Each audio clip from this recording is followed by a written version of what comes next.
It's like the most commonly asked question about domestic violence. Why do people stay? Well, the truth is there's a lot of reasons why people stay. And they're valid reasons, even though it's not the best idea to stay ultimately. So in this video, we're going to talk about 7 strategies to stay safe while you are still living with your abuser. So if you don't feel like leaving is an option for you right now, maybe you don't feel like this is the safest time, you don't have a safety plan in place, you feel like it's not going to be safe for your kids, or there's a pet involved. Whatever the case may be, if you don't feel like leaving your abuser is right for you right now, then this video is for you. Stay tuned. Few things are as powerful. The first strategy is to create a safety plan. That's going to be your foundation for anything else that you might do. It's a good idea to write this down and keep it somewhere, but it's not always safe to keep it in your home, so that's something to think about. Also, it's a good plan to print this out or write this out and give it to somebody that you trust. If you're working or you're going to school, you can include a schedule so that they can have an idea of the times that you're most likely to be alone with your abuser. That way they kind of know, okay, these are more red line, potentially dangerous times than say maybe when you're out of the house. Maybe that doesn't apply to you. Maybe you don't ever get out of the house. So your safety plan is going to be personalized based on what works best for your situation. Some things to consider are a code word, which you're going to talk about more here in a little bit. That's another strategy. When you feel like a fight might be coming on, safe places in the home that you can go to, that's another strategy that we're going to talk about, but that's a good thing to write in your safety plan as well. You can decide that you're going to tell people. Are there people in your life that you trust that you can talk to about what's going on? That can be a part of your safety plan as well. Suffering in silence just makes things hard. It doesn't help. It feels like it might be, because it kind of feels like maybe you're sheltering them, maybe you're protecting them, and there's an element of truth that's possible there, but there's also a whole lot more danger for you, as well as if you ever did decide to take it to court later on. If nobody knows that you were scared, that's gonna be harder for you. A good thing in your safety plan is to keep a list of people that you trust, that you can get a hold of, their phone numbers, work phone numbers, whatever, to be able to get a hold of them in an emergency situation. How should you respond if something goes down when you're driving or you're riding in a car? That's something to consider also. If he starts getting violent and you're driving the car, what are you gonna do? Or if he starts getting violent while he's driving the car, what are you going to do? I've heard of people jumping out of cars. I am not advocating that necessarily. I'm just saying there are options. So you need to figure out what's going to keep you safe, the most safe. Is there a victims or survivors group around you that you can become a part of? Building that support network is tremendously important. Not everybody's going to be able to do something like that, but if you can, and it will validate you. It will let you know you're not alone. It will let you know that you're not crazy. It will let you know that other people go through this stuff too, and that will make you stronger. And that might help you to be able to leave eventually, both because you have support and because you've become stronger as a person. Another thing to put in your safety plan would be resources. What resources are available to you right now? Do you have access to money of any kind? Do you have access to an extra phone? Do you have access to people who are willing to help? Do you have access to a victim advocate? Or do you know anybody? Do you have a card of anybody who's on the police force that you can call if you need to? What resources do you have available? What's available in your community? Is there a crisis center in your community that's a resource that you can utilize? Is there a women's shelter? Is there a men's shelter? Men's shelters are a whole lot more rare at this point. Hopefully we can work on that, but what resources are available in your community? Another thing to put in your safety plan if you have children is what are they supposed to do in the event of a violent situation? Where should they go?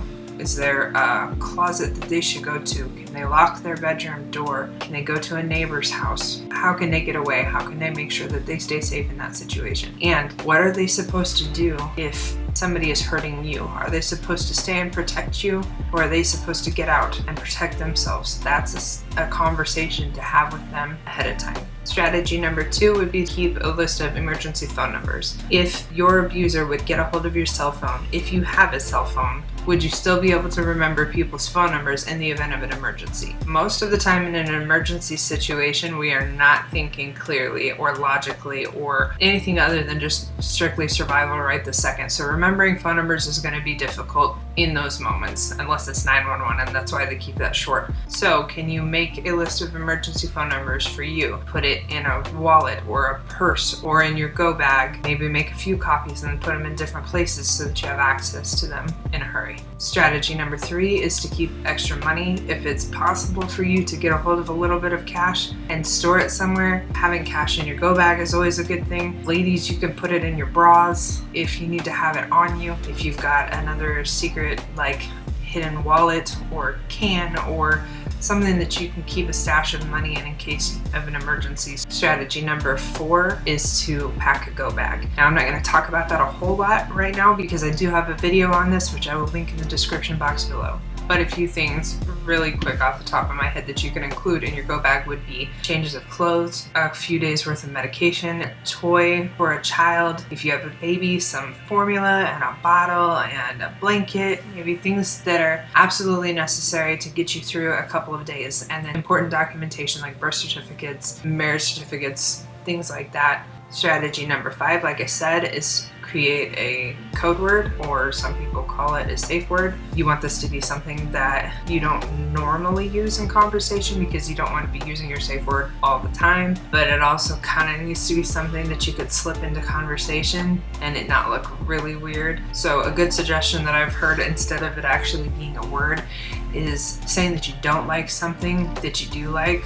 or saying that you do like something that the person you're telling this to is going to know that you don't like that or you hate that. So it would be a good idea, and you want to make sure that you share your safety word or your code word with somebody or multiple people that you can trust. And when you do that, then you want to have the conversation, okay, if I say this word to you or this sentence to you, what I want you to do is this. Do you want them to call the police? Do you want them to hightail it to your house? Do you want them to fill in the blank?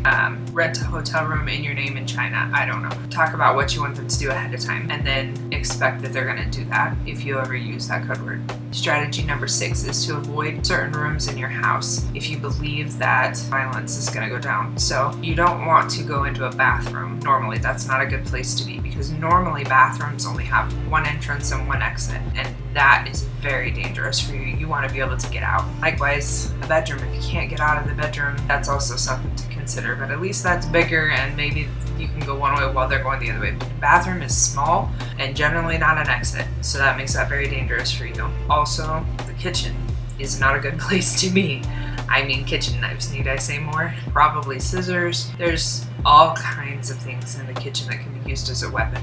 And when they're angry and they're already violent and abusive, you don't want them to have weapons if you can help it. So you don't want to be in that type of a location. Another thing to consider is if you have a fireplace and you have like the fireplace poker and things like that, you don't really want to be close to those or around those. Knickknacks that are hard that would hurt you more than you would hurt them. So not necessarily ceramics, but wood things or sharp glass things like that. You want to try to avoid as much of that as possible. Maybe a safety tip if you are going to be staying with your abuser would be to try to soften your house. Try to make it softer and less sharp and call it decorating. Oh, there's fuzzy flowers here and lots of stuffed animals and things like that. That might not be a bad plan. The 7th strategy is to record abusive incidents or violent incidents in particular, but also verbal abuse and manipulation.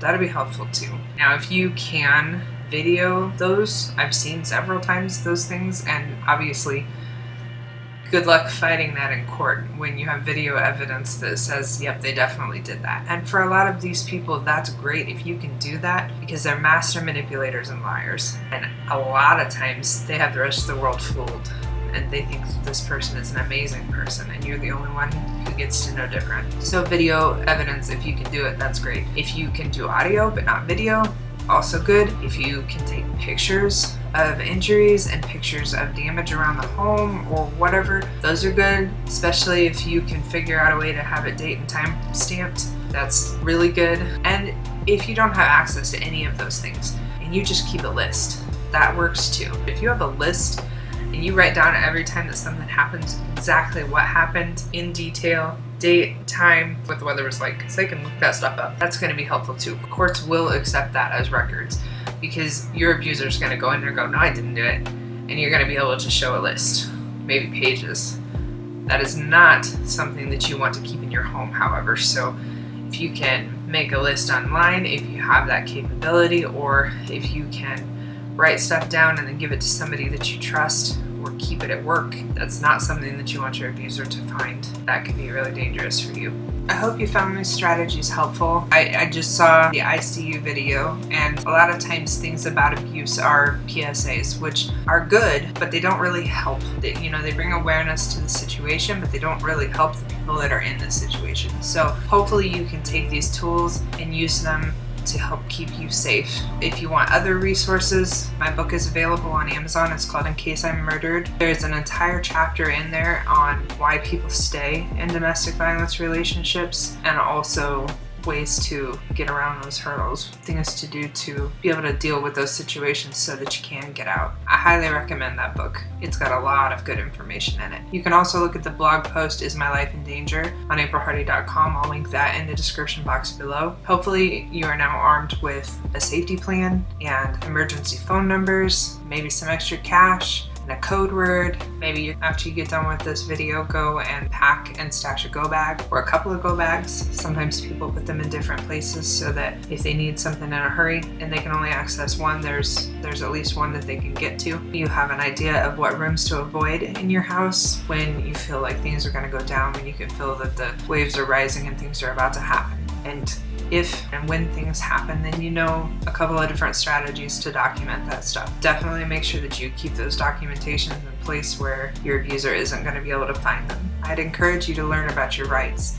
You have the right to be safe, and you have the right to be loved. I didn't understand that for a long time. I really didn't believe that about myself for a long time. And I know that there are people out there, lots of people out there, who don't believe that also. Whether your parents told you forever that that was the case, that you didn't deserve to be loved and you didn't deserve to be safe and people weren't going to protect you or whatever, or it's just been since you've had significant others, those things impact us deeply sometimes. But hear me now. You have the right to be loved, and you have the right to be safe. You're not alone, even though it's going to feel that way sometimes. Look into what local laws are in your corner. Until I see you again, stay safe.